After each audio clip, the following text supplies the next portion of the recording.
How's it going, everybody? Welcome into week 5 of the Skull Experience? Week 6, 7. Week 6, I think 7? episode 6, I think. Episode 6 of the Skull Experience. It's a long time. Me and Jamie were actually just talking earlier about how it's already crazy that we're in week 16 of the NFL season. It's like things are going too fast.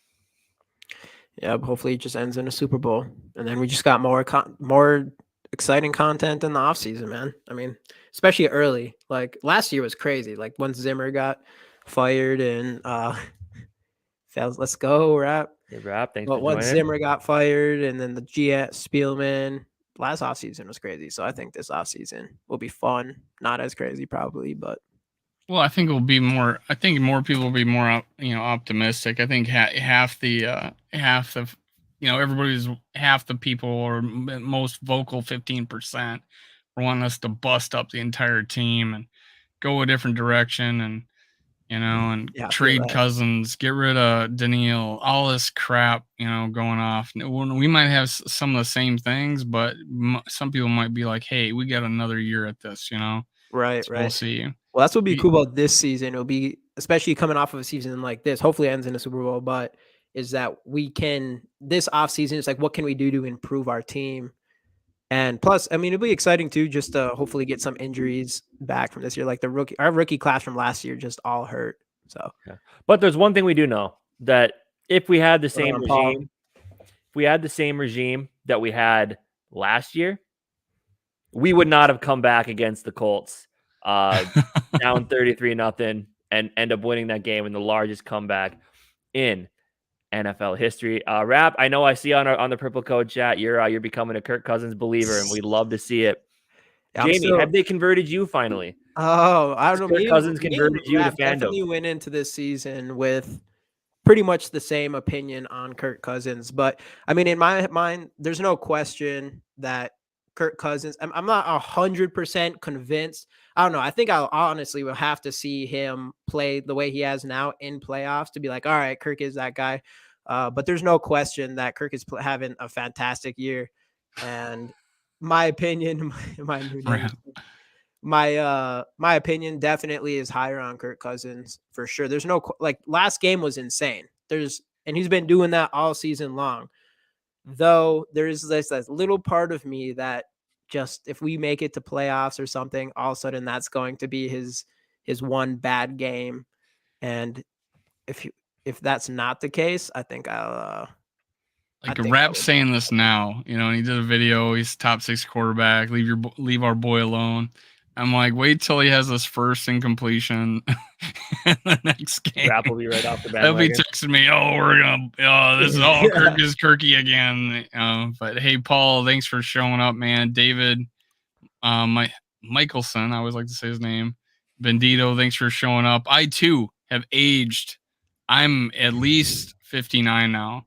And I do maybe have a heart condition. So after that, actually, I was pretty calm. I look like a deadbeat dad on the sideline of my kid's soccer field over there pacing, not even looking at my kid. And my wife's over there, go. And I'm over here, pumping fists and stuff like that. I totally look like the worst dad in the world. Yeah, I was over at my brother's house and we were getting pretty pumped up with it. I was doing the same thing, pacing. My little 1.5-year-old nephew was throwing his arms in there. He was getting into it. It was fun. Actually, every time he left the room, like I think my sister-in-law's mom tried to bring him up so he could take a nap, and we started failing in the third quarter on offense there. And then he came back down. That's when we picked it up again and finally started scoring some more points. So my mom's like, this kid could not leave the living room. And sure enough, look what happened. So my little nephew might be a good luck charm. Who knows? Hey, shout out to my father-in-law, Feliz Navidad, Javier Cubilla over there in Panama. Mm-hmm. I don't know how he must got me on some sort of notice. He's got he rang that bell. He must have rang the bell. Yeah. Hey, Skull Mafia, thanks for showing up. As you guys can tell, we haven't right now. Wobby has not joined us. We are reaching out to him. Hopefully, he's able to join us. So, but hey, let's hit the slides real quick. We'll go through some of these things that I've already covered on my solo show, but it's nice to point out. Maybe got some new viewers. Friends of the channel, Purple Gold for Days, Purple Pocket Podcast, biggest Kirk Cousins fan in the world, Purple Pocket Podcast, MC Rap, the Purple MLK loves Cousins now. Let's go. GG Sports Podcast. Let's go. Who we're with right now. The Purple Code, who we all appear on. Go subscribe. Make sure, now, next slide. Subscribe, like, and comment.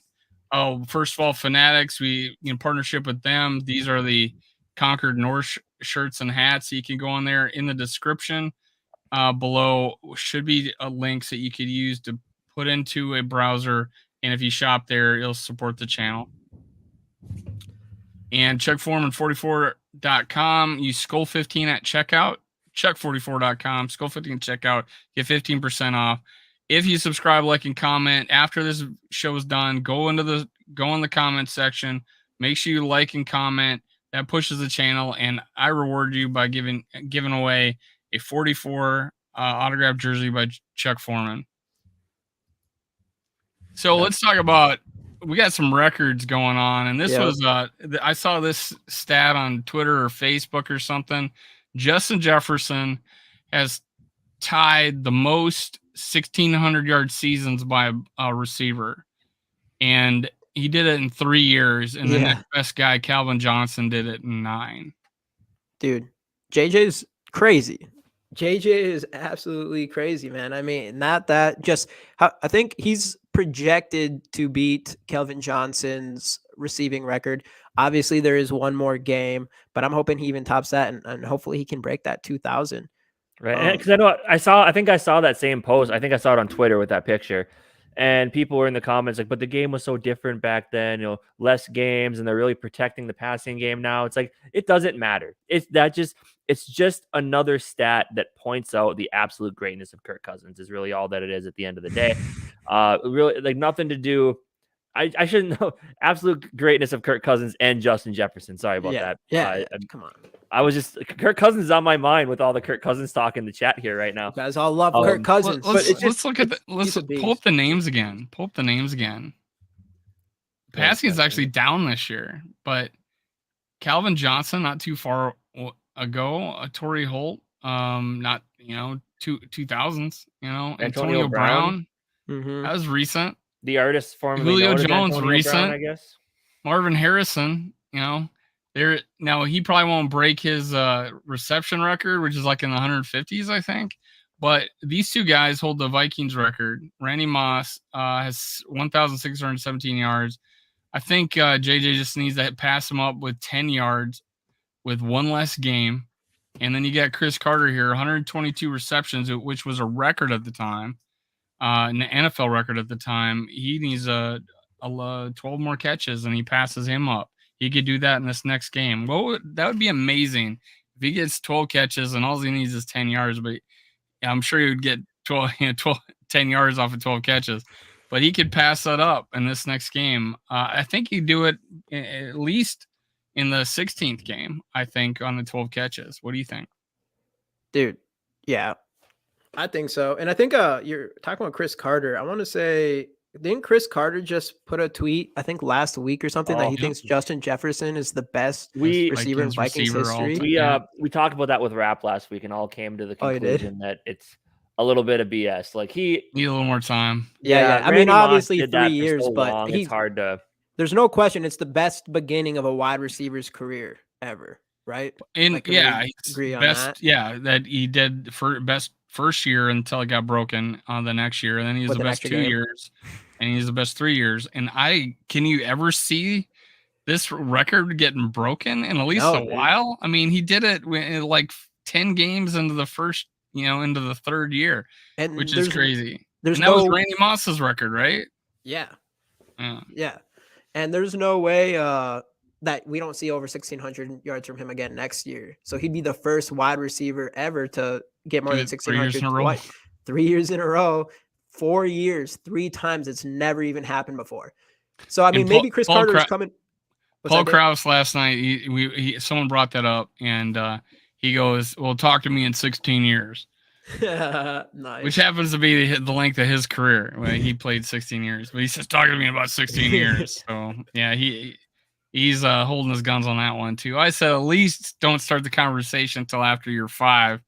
But honestly, you need to play like at least 10 years, and then you could be talking about it. But who knows, man? This guy could have, 10K after, 6-7 years. That's Dude. insane. Because how old is he right now? Like 24, 24, 23, 24? That's 24, insane. So he's not even in his prime yet, I guess, which would be what, 27, 28, probably? Yeah, I would people say started at 25 to 28 is usually 25 like to prime. 30. And wide receivers can last longer than that. They can last, Not with the hits, not with the hits he's taking. Yeah, I know. With that cheap hits that they're the bounties. Someone's bringing back the bounty this year. That's not a good sign. Up on Justin Jefferson instead of Brett Favre. Bandito, the great 8. The great, too early to throw in the freak. Yeah, it's hard. Dude, Randy Moss, I mean, he's insane. I would like maybe if Chris Carter's just coming from a point of view of just based off straight talent that he sees instead of obviously production. It's all projection. Yeah. But the thing is, everybody wants to talk about the greatness of Justin Jefferson, right? That's all everybody wants to talk about. That's what I they want to forget. No, don't do it. They want to forget towards Kirk. Who's throwing him the football. Yeah. And that is our boy, Kirk Cousins, named NFC Player of the Week after his 460-yard, 4-touchdown performance against the Colts. 417 of those yards coming in the second half. Big second half. We needed all the points we could get, and Kirk Cousins obviously talked about his conversation with Patrick Peterson in the locker room. He said, I thought he was being sarcastic with me when he came up to me and said, hey man, all you guys have to do is get 5 touchdowns. We'll hold them to nothing. Go get 5 touchdowns and we'll be good. Adam Thielen was on Pat McAfee today, and he was kind of saying the same thing. He came back, and then Patrick Peterson comes up. All right, guys, 4 touchdowns. All right, guys, 3 touchdowns. So, dude, Patrick Peterson. Pat P was on his show too. Pat McAfee's show like 2 days ago. Yeah. Yep. Pat McAfee. Yeah, Player of the Week. Honestly, he's probably front runner for Player of the Month too, right? Because he's got 2 400-yard passing games, 6 touchdowns. Well, I mean, but they lost the one against the Lions, so I don't matter. It's offensive Player of the Week. He's not team. I mean, that comeback. The comebacks is so insane. Like he should just get it for that. It's the greatest comeback ever. Like that's a massive statistic. If he doesn't have a crap game the rest of the month, then or the next 2 games, he should be. If he just has a couple of 250 games and like 4 touchdowns, right? He probably could easily. That's a pretty good. Well, that's 1,000. That's 1,000 yards. According to PFF, the Giants have the worst coverage game in the NFL. That's good.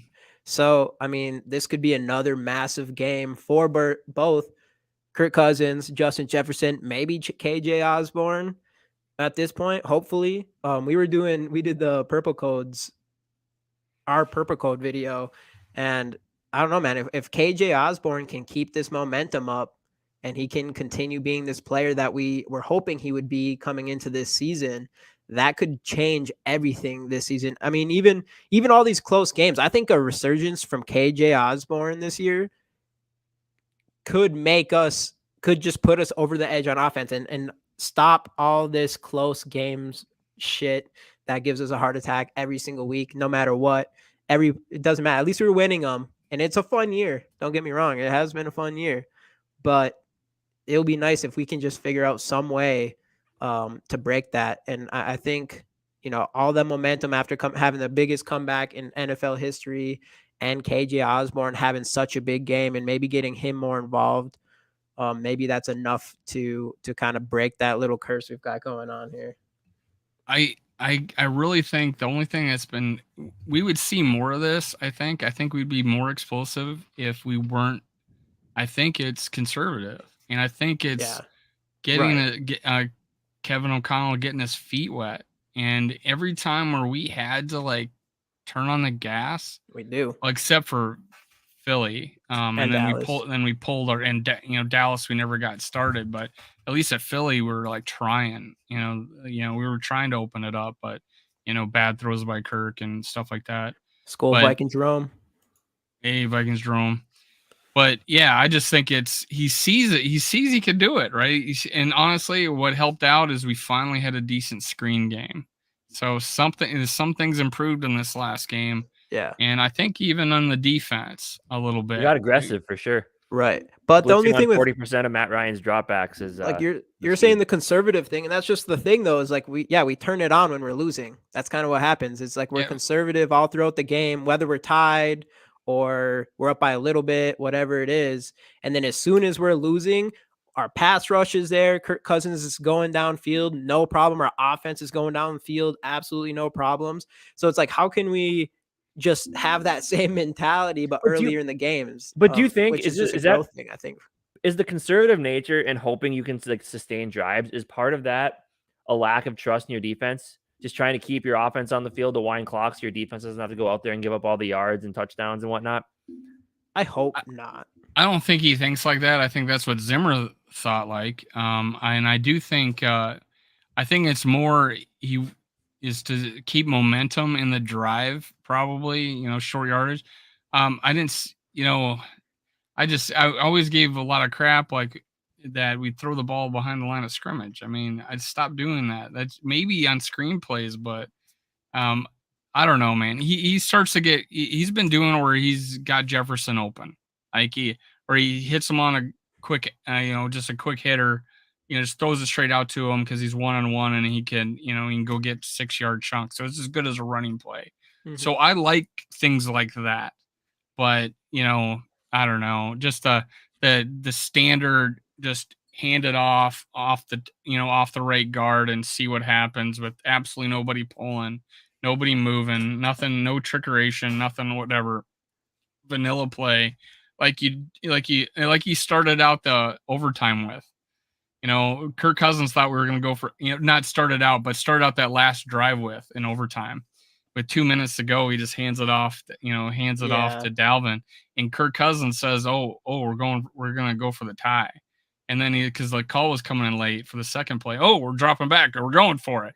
He didn't know during the game that we were going to actually go do this because someone right before he went out there says, "Okay, a tie is a tie wins the division." Oh, okay. Wish I would have known that earlier, But I don't know if you heard him say it, but it was kind of funny. I did not actually heard them. He's such a guy that's like right in front of him. I don't think anything out. He had to question whether or not someone had 2,000 yards before as a receiver. He didn't know like this was the biggest comeback ever. He's just 10-2, man. He's a tunnel vision. And I think that's why a lot of people don't like him. It's just because he's got that too much just like robotic, like need to do this, need to do that. Doesn't show the emotion. But now we're finally seeing the true Kirk Cousins now that he can show it under Kevin O'Connell. Like you just have to tell him to like just go sling the ball out. Like Cousins, I guess, just listens quite a bit because maybe that was the whole thing with him and Zimmer. A lot of my distrust with Kirk Cousins comes from him running Zimmer's offense or whoever Zimmer had running his offense, but it was extremely conservative. So, if you're just telling Kirk Cousins to go out there and play conservative and that's just how he's going to play, because obviously, man, when he needs to score some points, there's no, like this year of all years by far, man, that guy's been doing it. For sure. My criticism early on with Kirk Cousins, because he only had one coming back from behind victory, I think in his first 2 years, or maybe two at the most. And now he's had 3, 4, and 7 the last 3 years. Is my first 2 years was when we were down, when we had to go the length of the field, there was a pick. We tried to win it on first down, or there was a strip sack. You turn the ball over in the worst possible times, and that was my biggest criticism. 2019 we still went to the playoffs that year, and he had to come from behind. We had a victory in that game against the Saints on the road. So you kind of could see like, okay, he can do this. Of course, the next week, San Fran game, we had a fumble like the first play of the game or first drive of the game. I think it was Thielen. But yeah, he's grown every year for me.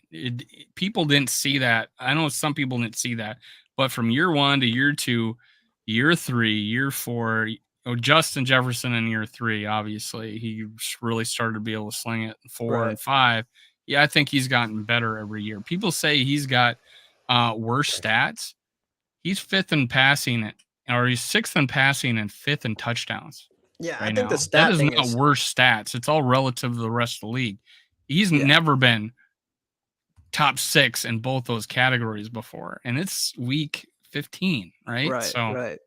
So that's the thing. Like the stats thing is like I like stats, but they only go so far. Like if you watch a game, like I don't care how bad Kirk Cousins did in that first half, but the fact that he threw 400 yards and brought us back, like the what plays you're making, like what are the like what is coming from those stats, like that matters for me. And this year, people like, were saying all his stats, all his yards are coming from like game-winning plays, marching down the field. And that makes the difference. Because if you're just like a stat person, I don't know if you're even paying attention to the games or not. I don't care if you have 500 stats, but you throw an interception right at the end of game, or 500 yards, but you throw a game-losing interception at the end of the game. Like to me, those stats are crap. But if you have 200 yards and you threw an interception or a game-winning touchdown, I will look at that as a better game.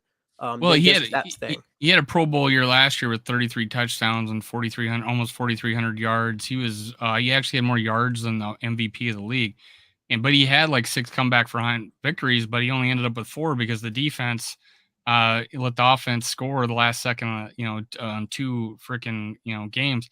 But they use it. People have used it as a dig against him this year, saying, "Oh, he's having a bad year." But I like this version of Kirk Cousins better because even though his stats are worse, I think he's, because we got 11 wins. No, his stats are actually he's only about 400 yards away from tying his yards from last year. So I mean, he's having a good year, guys. He's having an amazing, like, against everybody else. He's having a good year, and he's got the wins. And the comeback went, like, putting the team on your back and going down and he leads the league over the past 3 years and come back behind victories, and that was when he had 6. He's had the greatest comeback of all time. Like, I can't, like, I don't care what anybody says. Even a guy like me, who I was never like a huge, actually, for me, when we got Kirk Cousins that offseason, doesn't deserve to be in a Pro Bowl. But when we got Kirk Cousins that offseason after the 2017 season, we got beat by the Eagles, whatever, and we were trying to figure out who we got. I wanted Kirk Cousins. I thought Kirk Cousins was the guy that was going to bring us over the edge. And so I was pumped about him. And then obviously we don't make playoffs that first season. And then it was kind of like, and then I don't know. I just kept every single year after that. I was like, I want Kirk Cousins to be this guy so bad. And he kept disappointing me. Until to this point where, like, now I'm seeing him doing all this crazy stuff, and then there's just that small little part of me that is just like, I can't give it my 100% yet. I don't know what it will take to give my 100%. I think it will have to be like he has some good games in playoffs, because I want to, so to the point where we come into next season and I'm thinking like, all right, we got Kirk Cousins behind there, this is another chance at going to a Super Bowl. Or like if I'm sitting here, I can tell you right now, like, I'm not sure if I would want to give Kirk Cousins another extension yet. Well, don't worry. Maybe I would. Well, you don't need to worry about that because he's getting one. So yeah, well, you don't have to worry about that, Jamie. He's getting I'm still one. worried. Oh, I know he is. If he's got him the last 3 years and we don't give him one this year, it makes 0 sense. But I don't know. I still do want that young quarterback or whatever. I always, of course, like anybody, you want that franchise quarterback, that Patrick Mahomes, whatever. Kirk Cousins is playing like that right now, 100%. The reason why JV says he doesn't or if it was a JV says he doesn't deserve the Pro Bowl because he was named to the Pro Bowl. No, he was named to the Pro Bowl. Jalen Hurts, Geno Smith, and Kirk Cousins. If I would have gave you money tonight? Yeah, it got. That's why I went to look after he made that comment. So it got announced. Jalen Hurts, Geno Smith, and Kirk Cousins. Were those the 3 names you would have put in a parlay to be the Pro Bowl quarterbacks going into the season? Jalen Hurts, maybe. The other 2, I wouldn't have put Jalen Hurts. Well, Kirk Cousins made it last year, so yeah. But Kirk Cousins, I went to. But this time he was voted in, and he didn't go in as a replacement. Who else in the NFC for a quarterback should be in the Pro Bowl over Kirk Cousins? He's saying Geno Smith. I say Kirk Cousins over Geno Smith all day. I don't care what you say on that one. There's no way Geno Smith he's not doing what Kirk Cousins is doing right now. Jalen Hurts, yes, I'll give Jalen Hurts his. Who else in the NFC is playing better than Kirk Cousins?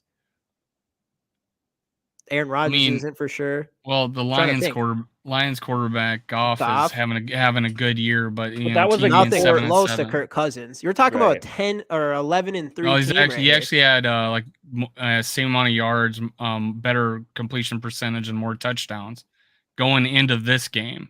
But now it's different because Kirk Cousins got 450 and 4 touchdowns. Now he's passed him up. But going into that Lions game, actually Goff had better stats than him. But I think it has more to do with what he's done. Like they wouldn't look just at the stats on that. They would look at the wins and obviously the comebacks.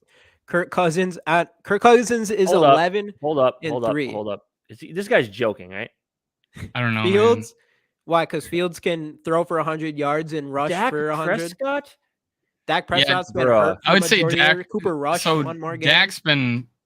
I've had Dak as fantasy, but yeah, Fields belongs in the fantasy football Hall of Fame this year. Yeah. But I have both Dak and Fields. I picked Fields up off of my. But yeah, as far as a season goes, losing, a one losing team, and Dak didn't even play the whole season. So yeah, I don't think you're going to give it to him. And Dak hasn't looked all that great, to be 100% honest with you. Yeah, he's been struggling, if I'm not mistaken, lately. And they just lost to who they lose to? The Jaguars, and they almost lost to the Texans on a game-ending interception by Dak Prescott. So okay, yeah. Running backs, Saquon Barkley, Tony Pollard, Miles Sanders, probably all 3 good picks. Sanders. Wait, here, let me answer this real quick. So winning isn't a quarterback stat. There's a difference though, because to some extent I think the quarterback is the most important player to a team. So to some extent I do think it's winning, but if it's Kirk Cousins, when you're down 33-0 at half and he comes out and throws what was it? 4 touchdowns, right? 4 touchdowns to bring your team back. Like he put the team on his back. I think this is what's incredible. This is what's incredible. We didn't score until 23 minutes left in the game. 18 minutes left in the game. We were down 36-7. Dude, that is Kirk Cousins won that game. And then on top of that, I was going to say, go ahead quickly. On top of that, with 18 minutes left, we had a punt called back. We had a turnover on downs. We had an interception. And we went on to score 4 touchdowns with 18 minutes left. We had 2 dead drives, one in the beginning, but I'm not counting that one. 2 dead drives with 18 minutes left with a 4th down, turnover on downs, an interception, and we still went on to score 4 more touchdowns. Dude, in 18 minutes. Yeah, that's how insane that game was. Yeah, and Kirk Cousins throws that interception towards Rager, that really long one, long one. Rager's fault on that one. Yeah, that was his fault, but still, I mean, a lot of quarterbacks, might not be able to bounce back, even if it wasn't his fault. But Kirk Cousins still went out there and scored 2 more touchdowns after that. There's like, you can say winning isn't a quarterback stat, but when your quarterback has to go down and throw 3 touchdowns to come back and win a game, I think at some point it has. I'm not even a Kirk Cousins. I'm not a huge Kirk Cousins fan. Jamie wanted him traded in the offseason. Yeah, and I still probably will this one. I don't know, but you can't tell me that Justin Fields and Dak should deserve a Pro Bowl. Well, this guy wants to talk stats though. Dak Prescott, 2,100 yards, 17 touchdowns, 11 interceptions. Like, what about that? I think he missed 3 AJ had games. 150 yards.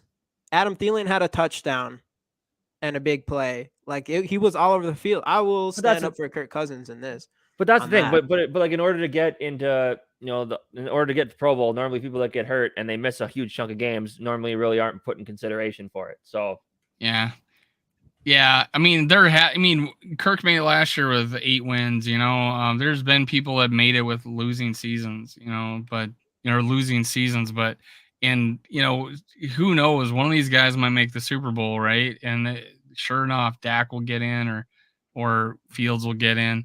But fullback. Oh, sorry, man. CJ Ham didn't make it. Kyle Juszczyk. What? He didn't? Oh, of course. Juszczyk. Of course it's Juszczyk. Kyle Juszczyk, whatever his name is. Wide receiver Justin Jefferson, AJ Brown, CD Lamb, and Terry McLaurin, who got completely hosed. He checked the line twice with the ref. He said good, and then he throws a flag. So bad. Tight end, George Kittle, TJ Hawkinson. Awesome. Nice.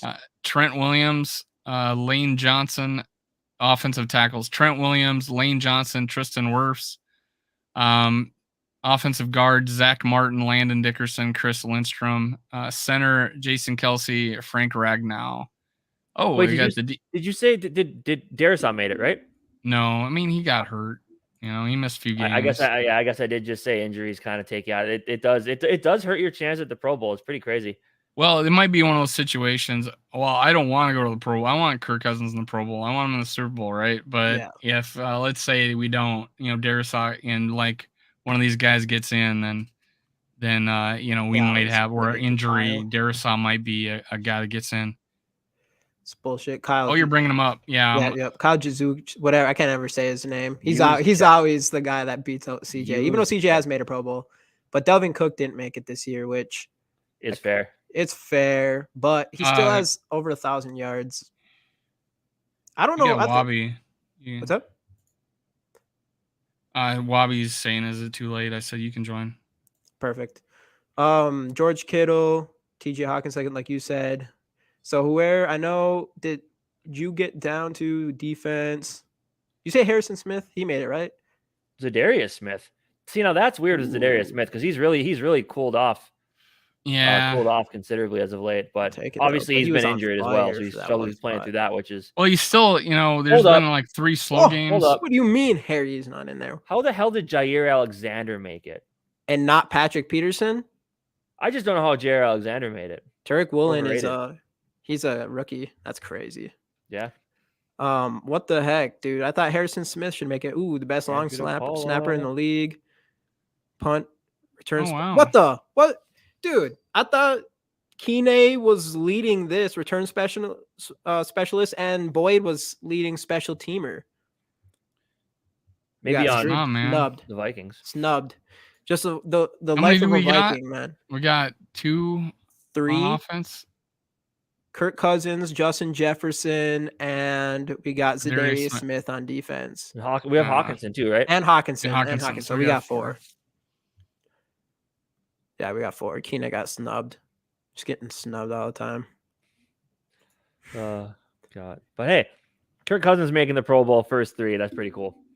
And it's not even just his 4th year, I think. And it's not even just that. It's the fact that there's so many, and who knows, maybe Vikings fans just flooded the voting. But it's the fact that there's so many people out there that just seem to not like him. So the fact that he made it just in the top 3 first voted NFC quarterbacks is pretty good. Pretty good for him. So happy to hear. Hopefully we're going to be in that Super Bowl though. Be nice. Kirk Cousins isn't losing us a Super Bowl either, dude. If we go to the Super Bowl and we win it, then I'm down. I'm cool with Jamie. Kirk Cousins. How about right now? 10 years. Put it on record. If he brings us there this year, you buy a Kirk Cousins jersey. Like a Stitch jersey or like one of the print-on ones. You can get a print-on one. It's not. I'm not asking you to I'll spend do that. But yeah, I would do that. Or I'd get you have your Kirk Cousins jersey, which is actually a Christian Ponder jersey. So maybe I'll just go find. You got to get a purple and gold conversion van, dude. I want one of those white jerseys. I'll get one of those white jerseys, and I'll even buy a cheap chain with it. That's the goal. If Kirk Cousins wins. So hey, this guy too, JV. I will admit I was wrong about Cousins if he wins a playoff game this year. Okay, I agree with you, JV. That's how I feel. If he goes into playoffs and he has his worst game of the season, then I'll be like, oh, damn. By the way, though, if he goes in there and looks good, then I'm just gonna pop this up on screen here pretty quick. This goes so hard. By the way, oh, dude, I want that. I'll take that Cousins jersey. That picture right there, the whole white. You're right, dude. The white helmets. I didn't see that picture. I've only seen it with Justin Jefferson and Thielen. Yeah, romancing. That's gonna be the thumbnail. That's on our thumbnail. It goes so hard. I love it. I'm ready for that Giants game. It's a big game. Not really. It is though, because we already got the North lockdown, which is huge. But we got to stay ahead of San Francisco for the second seed. And obviously, you want to talk about 2 really young coaches with Kevin O'Connell and Brian Daboll. Daboll is not young in age, but young in experience, obviously. What he's doing with the Giants team that came into this, they started out hot. Saquon had a big bounce back year. Everything's looking good there. Daniel Jones is just good enough to keep them afloat. But the fact that he has that team after all their injuries that they've had at 8-5-1 in the playoff picture, pretty fantastic. And definitely you can see why Dayball is in the running for Coach of the Year. Yeah. So I wonder what's that looking like. I wonder how people have that. I'm gonna bring Wobby in actually right away here. Oh, Wobby, what's going on? Hey, nothing going on, fellas. How you man? doing? Sorry for Good. being late. Oh, you're Not a good, you're problem. good. I forgive you. Yeah. Yeah, that was, you're No, easy, you're babe. fine. Yeah, I know You're, easy. you're fine. I mean, I had a show last night that someone did, and my co-host totally forgot about it, and he had Stringer, I didn't, so we didn't even have the show. So believe me, you're fine. I'm Yeah, glad well, you showed up, man. Thank Yeah, you. What yeah, you guys sure. talking about? Well, first off, let's backtrack. Pro here, Bowl 'cause came out. Yeah, Pro Bowl Yeah, Pro Bowl rosters came out. But before we do any of that, though, let's get back to what happened on last Saturday. What was your What were your emotions like throughout that game? I was kind of in awe or shocked, I think, in the first half because I didn't have a high opinion of the Colts coming into the game. And I'm not rooting against them. And I like outside the box thinking, and I don't think everything always has to go the conventional way, but the whole Jeff Saturday, like firing Frank Reich, Jeff Right. Saturday thing was very strange. So, I didn't have a high opinion of the team. And so to see that happen in the first half, I was just shocked, and it didn't feel legitimate to me. I mean, it's not that I didn't believe it, but I thought it was a 33-0 lead that was a house of cards. And I Right. knew it would collapse, but I didn't know if it would collapse all the way to a Vikings tie or victory. And then I think once we got midway through the third quarter, it was pretty clear to me that there's a pretty good shot here at the Vikings. I was at a family event, so I couldn't really like hack my phone and hit refresh and see what the in-game odds were on the Vikings throughout the course of that second half. But it would have intrigued me because I had a pretty good sense that it was going to be a close game at the end, because I never thought the Colts really were playing well enough to have that big of a lead. And I don't mean to take anything away from the Vikings comeback, but I do think it was as much of a collapse as it was a comeback. Yeah, I kind of feel that same way. And once we got it down to a 2-score game early in the fourth quarter there, that's when I had that feeling. I'm like, okay, this feels more normal, Yeah. the third quarter when we're really just trying to fight our way back. Like, I'm just like, God, it's just, I don't know. We'll see. It was fun, at least fun to watch them take a shot at it. But yeah, when they got it down to, 15 points going early in the fourth quarter, that's when I'm just like, all right, it's game time now. Totally different ball game, because this is what this team is used to. Yeah. So, and it's kind of the same thing. Like the Colts, and I felt the same way, shocked, especially after Jonathan Taylor went down. Like they lost their best offensive player, Yeah. and they build that lead, and you're just like, I just don't understand how this is happening. And obviously, you really can't blame the defense too much, because the offense and special teams put them in pretty bad spots a lot of times. Yeah. And it was nice to see finally a little bit of change in, finally we changed some things up, finally got a little bit of pressure on Matt Ryan. So yeah, one thing you can say about this Minnesota Vikings team is they are not boring, and it makes for amazing television. Yeah, that's certainly true. I think if you're a Colts fan, you probably didn't think you had a shot anyway. Mhm. At the season, but so maybe you didn't take it as hard as you maybe would have if it was earlier in the season. Mhm. But to lose that game is embarrassing. Yeah. And if you were competitive and trying to get into the playoffs, you'd be sick about that. Dude. And for that to happen to Matt Ryan and to Jeff Saturday, who are probably great guys, I've never met them, so I want to be measured in my criticism of them personally. But for that to happen to you is big indictment on your ability in each of your jobs. Yeah. Because that's an all-time embarrassment for History. for a team. One of biggest, one of the things I heard about the history of this comeback game, and it's just me repeating it, was it's Frank Reich, who was the quarterback that led him back, Bills against the Oilers, and now obviously the Oilers were a better team than the Colts, but I think there was 33 unanswered points in that game, and we were down 33-0. Yeah. And so in that game there was 33 unanswered points. Frank Reich let him back. Frank Reich gets fired, and then sure enough, it's almost like the curse of Frank Reich on the Colts to have them blow a 33-point lead. So it's almost like unbelievable. You could not write that story. That's the thing. I was going into the game that I was maybe, if anything, worried about is that they were coming off a bye. And all of a sudden we decide, okay, well, your guys are going to play on Saturday now. So you were playing on Saturday a day earlier, while those guys got 2 weeks to prepare. So that was my only worry. I still thought we were going to win by 2 touchdowns. And after this game, I'm thinking we should have won this game by 4 touchdowns, because that's how good I think we were compared to them, because we were able to do that. And like you said, everything in that first half was like a house of cards. And we talked about the defense a little bit there. They legitimately only gave up 16 points because we went for 4th down on our own 30, 35-yard line twice and didn't make it, and they kicked field goals. So legitimately, the defense only gave up 16 points. And I think I want your viewpoint on this. I think I heard a little bit in your show yesterday, but they did a little thing, and they did some things different, I thought, in this game. I think they did come after the quarterback a little bit, and they did disguise coverages. The corners, the safety, they were a little more aggressive, I think, and that's what they said they were going to do, and I think they did it. Yeah, I think you're right. I think they used more people. Yeah, I heard that in your show. Yeah. Yeah, and so what impact that had on the Colts, only they know for sure. But I'd have to think it was an advantage for the Vikings.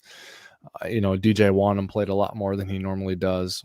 And then the other thing too is, I didn't want to get too loud about this in the last episode of the Wobcast, but it's like, Ed Donatel maybe made some adjustments, because Kevin O'Connell, as much as he defended Ed Donatel and said we're not going to move on from him, fire him, I do think he put some pressure publicly and probably privately to make some changes. Right. Subtly, privately he did it, and subtly, publicly he did it, and privately it was probably less subtle. So I'm sure Coach Donatel made some changes. With that being said, the players played better. I mean, Duke Shelley had probably his best game of the season. Yeah.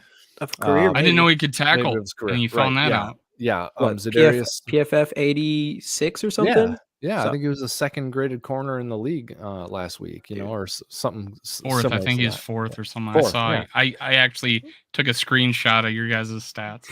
Yeah. Oh, good. I'm glad you did. So, I mean, the players played better. Zadarius Smith looked like he was good. Daniil Hunter was, I don't want to call him a game wrecker, but I think he made some impact plays.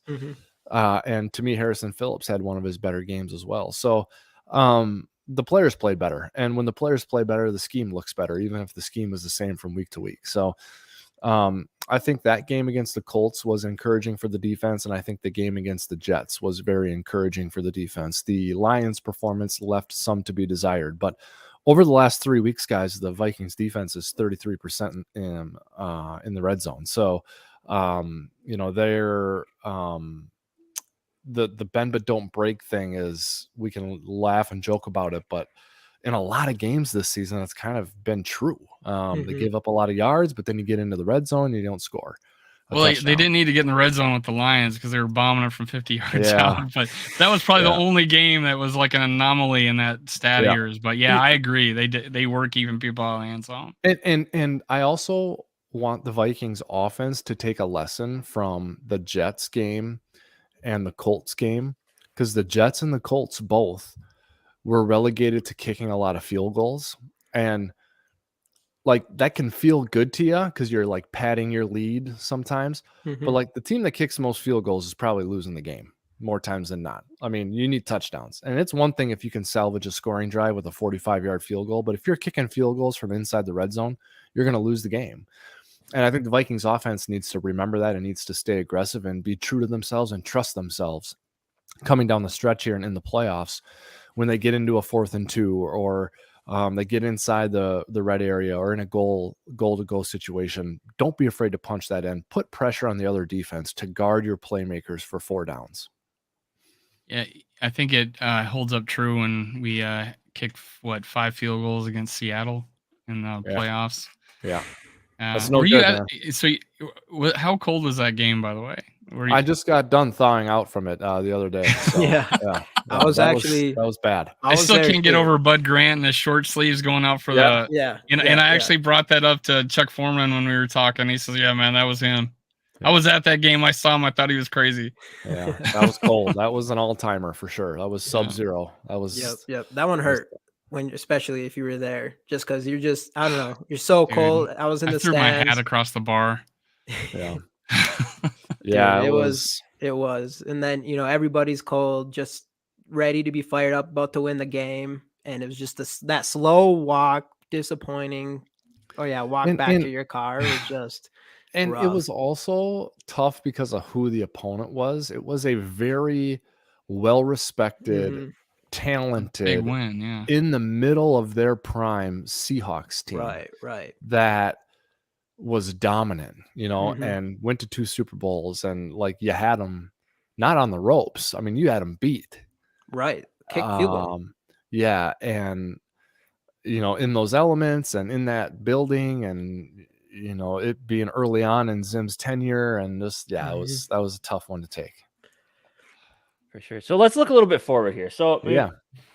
Obviously, like we could talk about the Giants game, but I'm looking at the Giants game as step one. As of right now, I mean, yeah, with the Jalen Hurts injury, there might be there's a small chance maybe they lose out, we win out, get that 1 seed. But I'm more looking, the most important thing to me is securing that number 2 overall seed, I think. Just because, I mean, I'd hate to like end up in a scenario where we got to go play at San Francisco in order to get into Philadelphia. That scares me a little bit. So like, I don't know. What are your thoughts on that? Like, do you think it's super important for the Vikings to make sure they maintain that number 2 seed? Yeah, I do. I think it's important for every team, but I think the Vikings, you know what though, Casey, for me, it's as much like not wanting to go and play on the road because those are tough environments. Exactly. But it's also like, because the Vikings environment is freaking impossible for other teams to come into. When that building is tuned up and raring, I mean, it's hard to hear in there. Yeah. And so I think the Vikings have a distinct advantage when they're at home. Every team has an advantage when they're at home, but there are degrees of advantages that teams have. The Vikings are on the upper end, if not number one of the 2 or 3 best, along with Kansas City, New Orleans, Seattle when they were really good. Right. Green Bay is a historic place and is almost like a religious place for a football person to go. But from a home field advantage and a noise standpoint, it doesn't hold a candle to US Bank Stadium. So that place is small and loud, and the Vikings want to play there in the playoffs. And honestly, I think Cousins plays better in that building than he does outside. So I do think it's important, Casey. When I look at the possible opponents, and we power rank the 5 possible playoff opponents on the last episode of the Wobcast, to me, I think you want Seattle. I think that's, if I could choose a team, that's who I'd choose. And after that, it'd be Washington. And I think that's neck and neck, like 6 of one, half dozen of the other. You want one of those 2. Beyond that, I think you're getting close to toss-ups with the Giants, Lions, and Packers. And I think if you look at the balance of the Packers season to date, you wouldn't be scared of them. But if you consider where the Packers would be if they had made the playoffs, that means they had won 4 straight games, including having defeated you in the second to last game of the season. And then they won a win-in game against the Lions in the last game of the season. And you do not want that scenario unfolding and then having Aaron Rodgers come into your building in the first round of the playoffs. He lives for that moment. Yeah. He wants that moment. So they would be last on those power rankings. Green Bay would be last. I think you want Seattle. For sure. I really hope, I mean, I would love it if the Vikings could go into Lambeau and just destroy the Packers' hopes. I mean, it would be sweet if we ended up winning that game, but we've played Aaron Rodgers in that Packer team too many times. Yeah. And it's like that. If we lose, that would be the worst case scenario of the entire season, is to lose to the Packers in playoffs, especially the season we've had this year.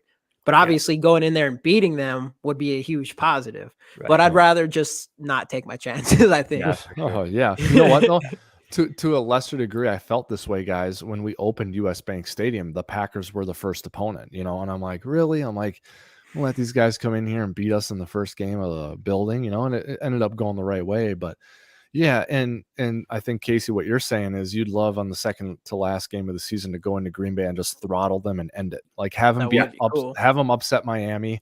Because if you look at the slate of games this week, guys, it's got a good chance to go Green Bay's way.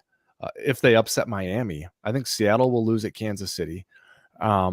And that's a team and I think the Giants are going to lose at Minnesota, and I think Washington's going to lose at San Francisco. So this is stacking up this week to look good for Green Bay a week from now. And so, and so at that point, you'd have a chance to go in there and end it, and that would be kind of a cool moment. And it's not a meaningless game for the Vikings because they're probably playing for seed, for the 2 seeds. So it'd be interesting to see how all that plays out. Fun scoreboard watching this time of year for teams who are in the playoffs. Yeah, and I almost think Detroit's in. Because they had, like, when I looked at their schedule, they had the easiest schedule going into the playoff as far as wins, like strength of schedule. And then you mentioned, go ahead, sorry. No, go ahead. I think you're probably right about that, Dave, but it's still Detroit, man. Like, let's see it happen. Detroit. Like, I can see him losing at Carolina. So, yeah. Oh, that's true. Yeah, there for some reason I have a guy that's a Carolina fan, and he is like, God, we have to. Now we're like barely getting the playoffs. We're gonna be drafting high, and we gave away our best player, and he's just like, this is a miserable season. Yeah. And he's talking about possibly making the playoffs. Yeah. So yeah, it's almost like I don't want to make the playoffs if I'm 6 and 10. What is it going to be? 7 and 9, something like that if they make it. But it's easier though when you have a Rams pick that's going to be a top 5. Right. True, they top lucked 5. out so. The Lions lucked out so big, and with the Rams losing so bad. The Seahawks in Denver too. They got I think number 2 pick like right now. 4 or 5 of the top 10 right now that were given by trades or something. I thought there was something like that in the top 10 where it's something kind of crazy like that. Yeah, you might be right about that. That would Lions make sense. set themselves up pretty good. Trading.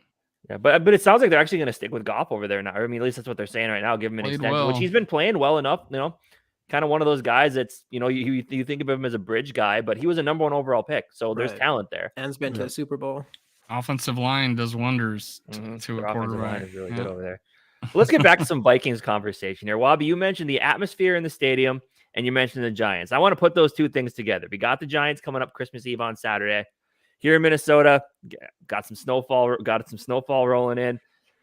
I think the whiteout thing is a super cool idea for this upcoming game. For some reason, I just think that's going to just bring the fans' energy up a little more. I really hope everybody follows along and wears white to the game. I think I don't know. I mean, it looks cool in all like the images that they're showing. I just think that makes for a really cool atmosphere. My guess is they'll have white T-shirts on the seats.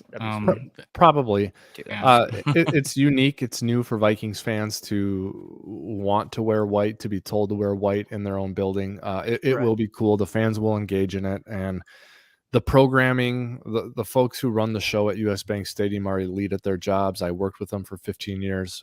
They do a fantastic job. They totally get it. Not every building does.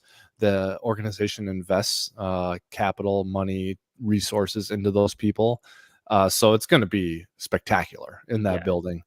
And it's going to be a buzzsaw for the New York Giants. The only thing that the Giants have to their favor that will help them mitigate that is, I think their bread and butter is the ground game with Daniel Jones and Saquon Barkley, which, when you're dealing with noise problems, it's a little bit easier to deal with that when you're trying to get off the ball in the run game as opposed to when you're in pass sets. So that's going to help them. However, if they get behind early in the game or even late in the game and they have to throw it a bunch, they're cooked.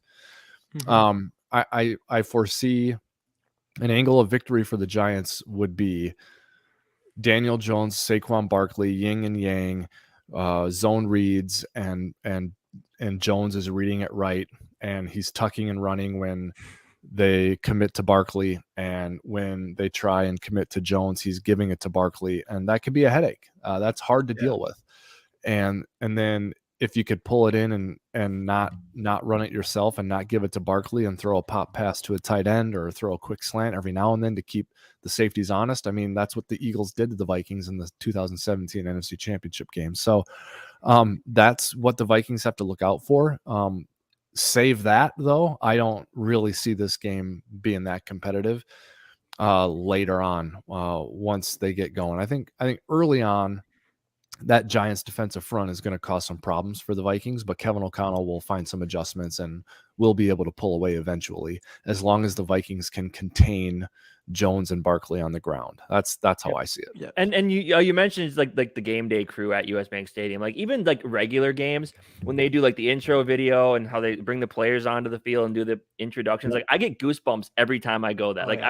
I make sure I do not miss. I'm up in the stands when all that starts, because just it's all just such a great experience, and I can't wait to see what they're gonna do with this whiteout game. Yeah. I wish I was gonna be there. That'd be a really cool cool atmosphere. It Well, I mean, US Bank always is, but just that little extra. Yep, you're totally right, Casey, and I'm glad you go in and watch that early on. And when I was there, I would always encourage my family to get there early to do that. And I know people love to tailgate and get in there at the last second, and I now do that myself, and I get that part of it. But for anyone who gets to go to other stadiums and to take in the experience, you might get a loud stadium, you might get a team that plays really well, but the programming, pregame, in-game, is just not there in other buildings, and it helps generate noise and atmosphere and environment that can be a distraction to the adversary. And I do not want to overstate the importance of them and go take it too far, but it's not zero. It's greater than zero. The effect that they can have on the game and generating momentum and noise in the building, which helps the home team. So you go into a lot of PFF grades and stuff, and I did see that the Giants have, according to PFF, the worst grade in coverage, defensive coverage. So do you think, like, what's your key to this game for the Vikings? You said the key of how the Giants might win.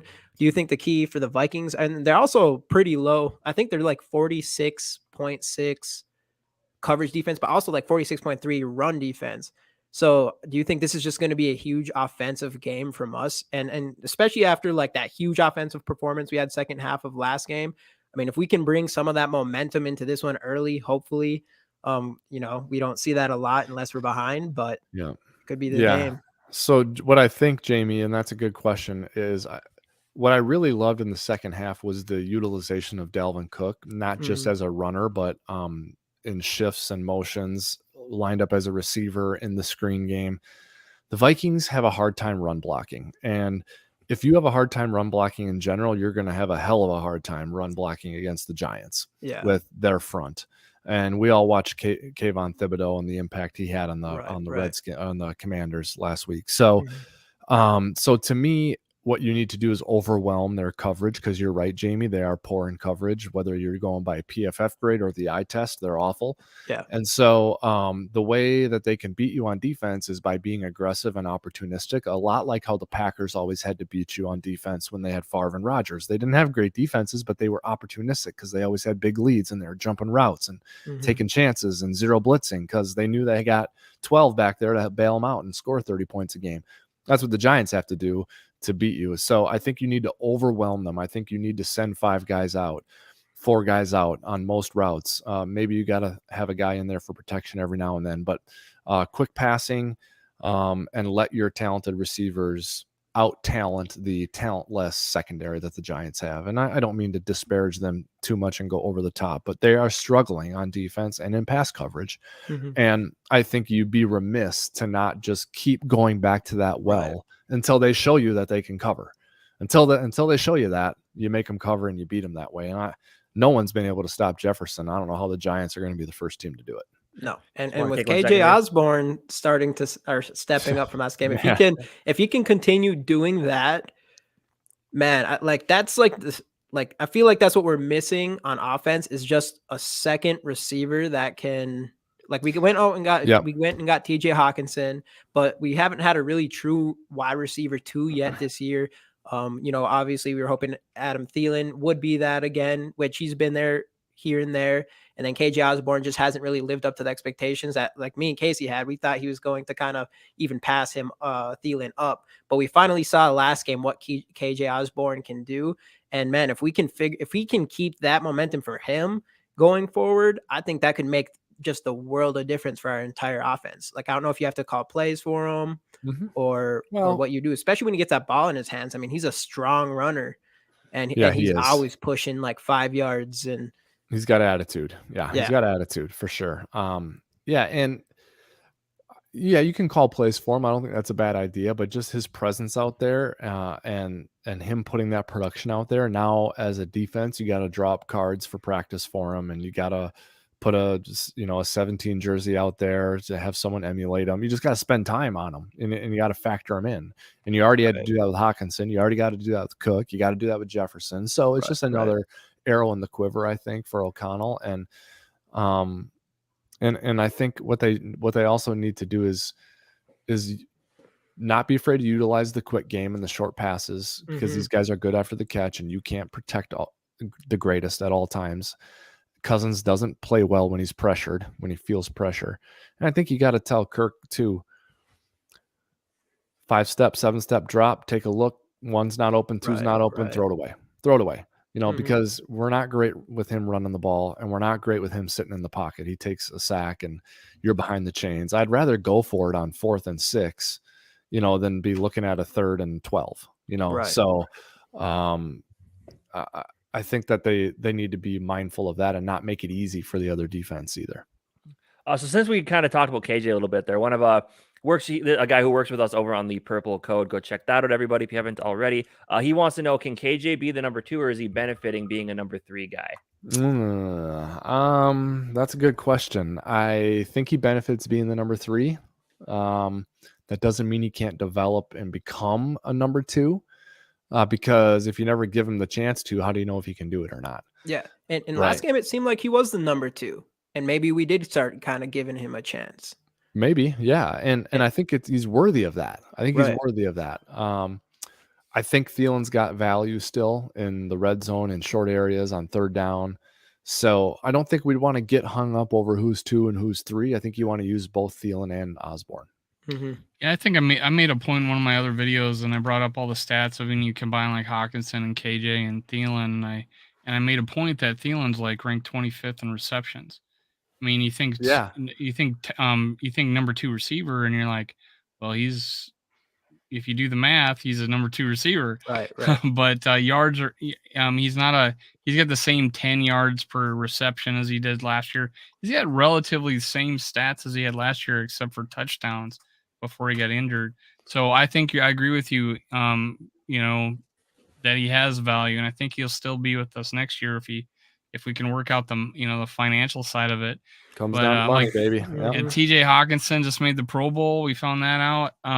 It was kind of like a bunch of good tight ends got hurt this year, so TJ was probably the no-brainer to get in, him and Kittle. But what the point I was making there is that I think we've opened it up at times. This last game and some of these fewer games, and now Thielen, the second half of the season, is actually getting more catches, and it's improving. And I think it was more of us being a little bit conservative, getting our feet wet. And I brought that up earlier in the show. Did you feel like in our screen game wasn't happening, and our a couple of games our pass blocking just wasn't there? Like I just feel like we've been conservative, worried that we're going to mess up or something on the play calling or the scheme that we've been doing. Yeah, maybe there might be something to that. Am I making stuff up? No, I don't think you are. No, I don't think you are. I think there might be something to that, and I think there's a constant challenge for someone like Kevin O'Connell in his first year, where like almost every button he presses and lever he pulls is the right one. So it's almost like, is this too easy? Like, is this too easy? Like, when's the other shoe gonna drop type of thing? And so maybe he's guarding against overthinking about that. I'm not really sure, but this is why several times this season I've said, don't apologize for these wins, the way you're scoring points and the way you're winning games. It's who you are. like play into it, if anything. Right. I mean, there's some teams that would die for this fortune and this luck. They haven't had it in years. I don't want to hear any more Vikings fans tell me about how they're cursed after this season. I'm not going to hear it. I mean, I'm not going to hear it. Complete opposite. I brought it up to the boys earlier. Yeah. Kirk Cousins was interviewed, and with 2 minutes to go in overtime, we get the ball, and we do a simple handoff. Just hand it off to Dalvin off the right guard or I think it was off the right guard, and he goes right before that play, they told him, a tie wins the division. So when he handed it off, he's like, okay, he said this and everything. I think, okay, I guess we're going for a tie. And then the play was coming in late. And I'm like, okay, maybe we are. And then it was a drop back, and okay, we're going for it. Yeah. It's like, I'm like, I think I texted you guys during that game, stop running the ball because we were down so much. But I give him a credit. He has a steady hand. He still tries to, get that run, that run game in there. But geez, with 2 minutes left, like, Right. we got a ways to go here. Let's throw the ball. Yeah. Yeah. I wanted to ask this question that someone put: is CJ Ham going to have a roster spot next season? I love Hammer time, but is he living up to the fullback role, or does it get phased out in KOC's offense too? I want to say one thing first. Is that in both the Lions and Bills game, there's one common denominator, and that was CJ Ham scored in both those games and won the coin toss to go into overtime. Colts and Bills games, you mean? You said Lions and Bills, but Bills and Colts, not Lions, Bills and Colts. Bills and Colts. Yeah. Did you see? You see the look on CJ Ham's face? I sent you that video. CJ winking, kind of like give him that wink. Like, can you believe this just happened, man? Hey, Wobby, and tread lightly here, Wobby, because Jamie went to high school with CJ Ham. Well, I think we brought it up to him before. Yeah, kind of got a soft spot for him. You're gonna like it, Jamie, because I think for sure there's a spot for him. I mean, I think you got to be careful if you're gonna say, fullback doesn't really fit into our offense. We're not gonna have a fullback. Okay, well that's fine. We won't draft any fullbacks, and we won't prioritize them in undrafted free agency, and we won't sign a free agent one. That's fine. But we already have CJ Ham, who's not just a fullback. He's more than that. And he's one of your 53 best players. If you just rank who are your best football players 1 to 53? CJ Ham's in there. Number 1, number 2 okay, is. Well, I'm kidding. He's number 1 on Jamie's list. So he's not number 1, but he's not number 54. Okay, Right. He's somewhere in between there. So I think you'd be remiss to because he's good on special teams too. So he is. It's not just. I mean, he's a special teams captain, actually. I think. Yeah, he is the special teams captain. And I'm not saying give him a roster spot for life. I'm not saying that. But right now, slightly. Right now, I mean, he's one of your best players. No, for sure. And I think you want him on the roster, and he helps you win. And I'm just thinking about who the 3rd or 4th running back is and who the 3rd or 4th tight end is. And you're telling me you're going to keep that guy instead, no offense to Johnny Munt, but you're going to keep a 3rd or 4th tight end, but not CJ Ham. I mean, that's just not seeing the forest for the trees. Yeah. How about the guy he blocks for sometimes? How about Delvin Cook? Is he on the roster next year? That I think is also a legitimate question. And that's why I love the way they used him in the Colts game in the second half. I mean, they truly used him just like an offensive weapon and not just like a running back. I do not like paying that position in today's NFL. I just don't like it. There's too many good ones coming out. There's too many good ones in free agency. I mean, every year I feel like one of those NFL analysts is telling us how great the free agent running back class is this year. I mean, just rinse, repeat every year. Because smart teams don't pay them. That's why they let him go, because they're just going to draft Alexander Madison. I mean, these guys are coming out all the time, and they're not hard to find right now. So I don't love paying guys that money. Now, the Vikings already did pay him, so when you're in the middle of the season, you got to find a way to use them, and Kevin O'Connell has done that. Does he come back next season? I don't know. I think that comes down to the money and the cap hit. Same thing with Thielen, same thing with Harrison Smith, same thing with Eric Kendricks, Danielle Hunter. So I think there's a lot of interesting questions with situations like that. CJ Ham is one of them, and Dalvin Cook is one of them. And the team we're playing this upcoming weekend, that's a big question mark with them too. Speaking of running backs, with them and Saquon Barkley, he's been the motor that's made that team go. So I'm curious to see what they're gonna do, because he's gonna demand a pretty hefty payday, I think. Yeah, he is. And I think he's a special player, just like Dalvin is. And I don't think you can go find CJ. Or CJ I don't think you can go find Saquon Barkley and Dalvin Cook. No one can find CJ Ham again. Okay. No. You can't just go find those guys whenever you want.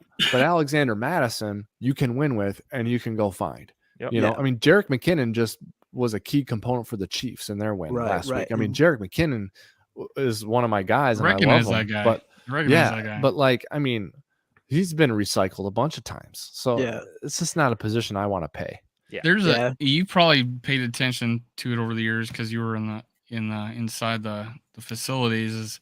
And Daniil Hunter, I think, did this one year where we actually signed him, bought out his contract, gave him guaranteed money for that 1 year, and then worked on the contract later. I mean, that's situations with these vets that we could possibly do. We don't want to pay $14 million to our running back next year and another 14 the next year. I think he's only in for 2 more years, and then there's if we do cut him, we don't lose anything. There's no cap hit, no dead money. So like, could we, if he has $6 million like cap hit and 14 million, saying, hey, I'll give you 10 million. I think that's what we did with Daniil Hunter. I said, hey, we'll give you this guaranteed money and cut off these years, and then they worked on an extension. I mean, with a running back and the fact that he might get cut and not make any more money, that we could do something that with a vet like that at that position and say, here's some guaranteed money for this year. And if you forego and then you enter into free agency at 28 years old. Yeah. I mean, that seems like it's a good solution. Yeah. Yeah. I feel like that's a good solution.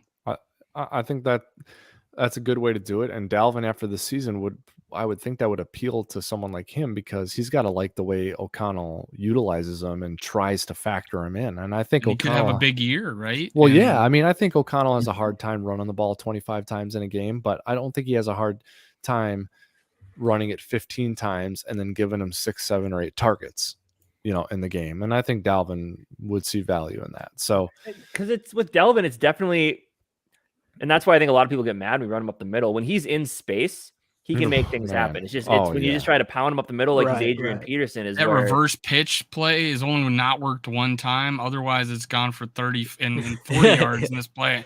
Last game. Yeah. Yeah. And Casey, to your point, I mean, the screen pass last week against the Colts out in space. I mean, he was like a slot receiver there, so. And he's far less likely to get injured because we know he's had a lot of injury history. So like when he's not constantly getting hit hard up the gut by those huge people in the middle, like that's what's going to keep him on the field. And a healthy Delvin is a good Delvin, especially. And he has not missed a game yet, right? This is a first year. It's been good for my fantasy team. I had Delvin since the beginning. I had everyone else in my league keeps snagging Madison because they're waiting for Delvin Cook to get hurt, and then I'm screwed. But it hasn't happened this entire season. And you have a wooden desk. Dave, you have a wooden desk. Yes, I do. If you do, you got to knock on it. Yeah, you must. Yeah, there you go. I was gonna say, I don't know how legitimate wood this is. It's doesn't matter. It counts. Wood-ish. We'll just count it. All right, so let's jump into some score predictions for this Giants game here. We'll start with Wobby. All right, I have 27-13 for this game. I love the matchup almost all the way around. The only thing I don't like is the interior offensive line against the defensive front. Other than that, I like or love every personnel grouping and personnel matchup. So I also think that the two sort of like second level predictions I would have are, I think it will be tough sledding early, like a slugfest early and grindy and all of that. And then the Vikings emerge and score a lot of points. Okay.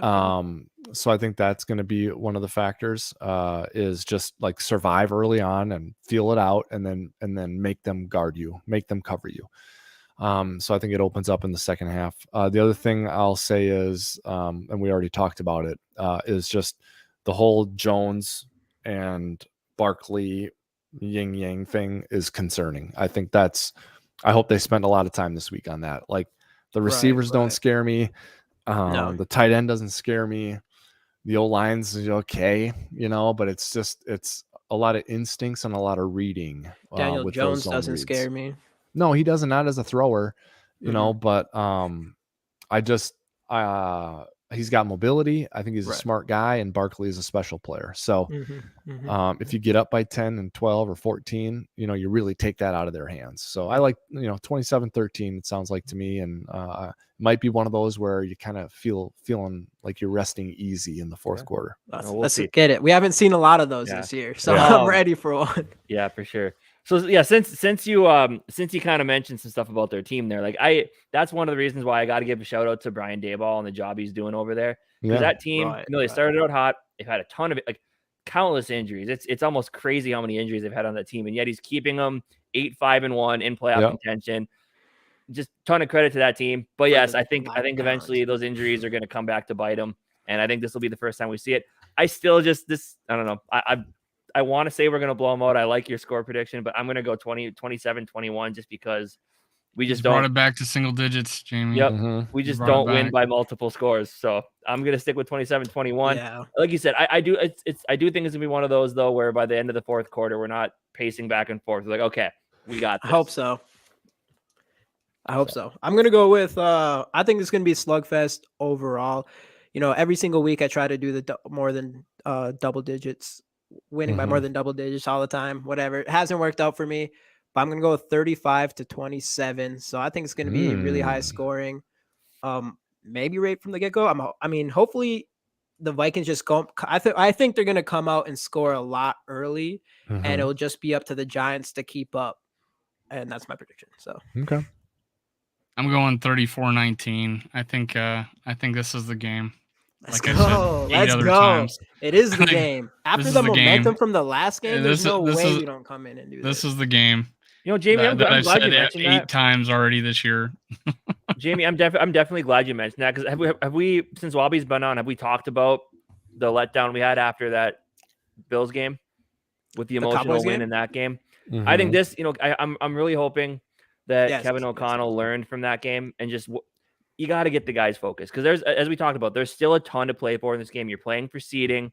You need that number 2 seed at the very least, and the only way to do that, the only way to rightfully do that, is just to take care of your own business and win out. And I think, after that Bills game, I think the team was riding a little too high going into that Dallas game. This game they might even be riding even higher after a win like that. So hopefully Kevin O'Connell learned a lesson. I think he will. I think he's going to have these guys back down to earth and ready to go for a Christmas Eve game that's going to be absolutely rocking in your stadium. You do not want to let those fans down. They almost did that in the first half of this last game. They rightfully, I tweeted it too. I thought they rightfully deserved to be booed that last game. I don't blame the fans at all for that, but the fact they came back and fought, they don't want that scenario to happen again in that stadium. So I think they're going to come out fired up, ready to play, and I think it's going to be a good one. All right. Agreed. All right, let's end this thing. Yeah. Well, Wobby, thanks again for joining us. We appreciate your time. You bet.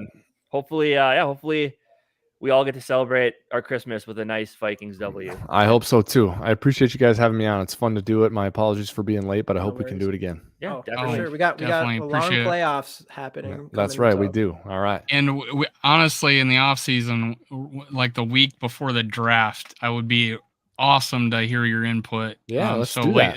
During that some draft part of for sure. During the off season, that one, get you on there to talk about the draft would be awesome. I'm interested. Let's do it. Count me in. Right. Awesome. All right. Sounds good. All right, everybody. Thanks for joining us. Appreciate everybody who commented and joined along. And Skull Vikes. Merry Christmas. Let's go. Happy holidays. Merry Christmas. 34-19. Book it.